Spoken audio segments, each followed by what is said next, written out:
Welcome to Tuesdays with Entegra Coach. I'm PJ Clanton. Today we're going to be covering our roof-mounted air conditioners. Give you a little overview of those, how they're set up, how they operate. So first thing we need to understand is on our diesel pusher product, we are putting 3 air conditioners. Depending on your floor plan, some will have 2, but generally we will have 3. Those are both air conditioners and heat pumps. And just sitting on top of the roof, we've got those secured down. They go into our duct system. Our duct system, the ductwork that's in the coach, is actually connected from the front of the coach all the way to the back. It's 2 solid pieces, one on the driver's side, one on the passenger side. And those are going to be connected, all 3 ACs or 2 ACs, depending on your floor plan. They're connected from front to back.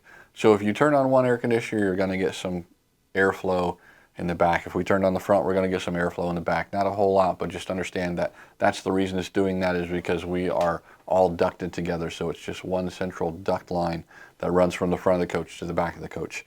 Another thing is the return air that comes in there is being brought in from the inside of the coach. So we're just recirculating the air inside the coach. The return air filters are in place. So those grills that are in the ceiling do snap out.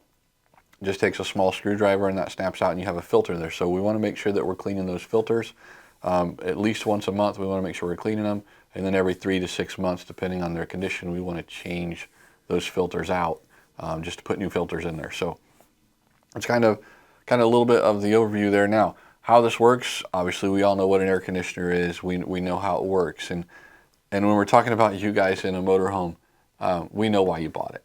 You're actually following the sun, so your air conditioners are not usually an issue for you. You understand how they operate, what the purpose is. You can simply go to your screen, go to your thermostat, you can turn it on an air conditioner, you set it to cool, you set your temperature, and away it goes. And usually there's not any issues there, there's not any problems. You don't even think about that because it's just part of your RVing experiences. 90% of the time you're probably running that air conditioner. So if you got any questions about that, feel free. Let us know if there's something we're missing on the air conditioner side or something we're not covering. We'd love to hear from you and be able to reach out and follow up. Now, the other side of this is that you probably have a little more issues with, or a little more misunderstanding with, is the heat pumps. Because there is a heat pump built into that. Basically what we're doing is taking that air conditioner and we're just running it backwards to create heat.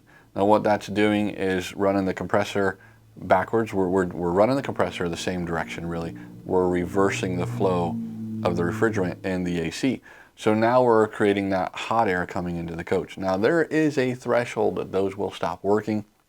Generally speaking, we're looking at about 40 to 45 degrees outside is when those heat pumps will stop working. And when we say stop working, all that's going to happen is the compressor is going to go off, but you're still going to get cold air because the fan continues to run. So we're just circulating air without conditioning it at all, whether it's heat or cooling. So understand that if they do go off and it goes into a situation, they call it a lockout, it's going to go into a lockout, and when it does that, we have built in that it auto defers to your aqua hot. So in the instance that it's too cold outside, your heat pumps are not operating, and just the fan's running, but it shuts the compressor off, it will auto defer down to your aqua hot. Now, in order for this to work, you have to have one of your elements on in your aqua hot, either the electric element or have on your diesel burner. So 2 things to remember: we got to have that element on, and it will auto defer.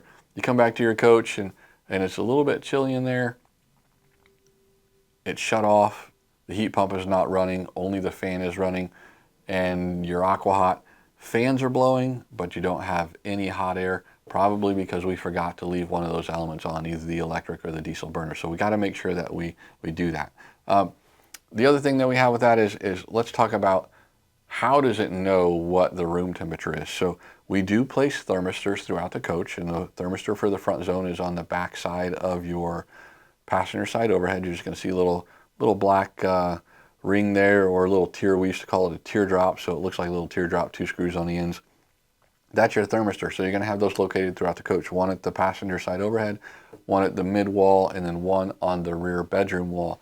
So if you see those, it's there for a reason. That is the thermistor that tells the air conditioner what the actual room temperature is, and then it goes based on your set point. It tries to achieve the room temperature to your set point. Once it does that, it's going to turn off. Now, you've got a couple modes within the system. You can run cool, you can run your heat pump, or you can run it in auto. So obviously we know what cool is doing. We know what the heat pump is doing.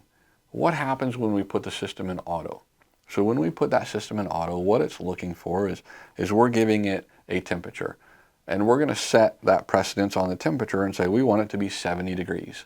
So if it gets 2 degrees over 70 degrees, it gets 72, it's going to turn on the air conditioner. Once it reaches 70, it's going to turn off.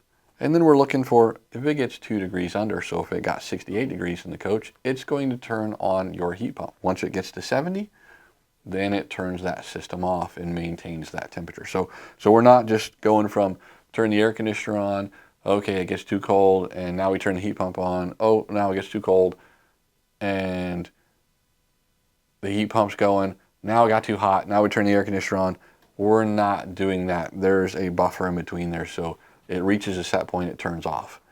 And then it's going to go to outside that, and then it comes back on with the other source. So something to remember there as well. Again, remember, since our ductwork is completely connected together from the front to the back, it's not going to operate both the air conditioner and the heat pump at the same time. That would be counterintuitive and working against each other. So we've kind of got that set up so that it doesn't do that. What it will end up doing though in the auto mode, because we know you guys are following the sun and usually generally in hotter temperatures, we are always going to default to that cool source. So if one AC went to cool, the other two are going to automatically switch and go to cool and turn that heat off. So we're not fighting against each other within that coach. So that's really how our HVAC system works. Again, controlled from the automation screen in the center of the coach there. In older units, you have a thermostat and a half bath, same features, same functions really.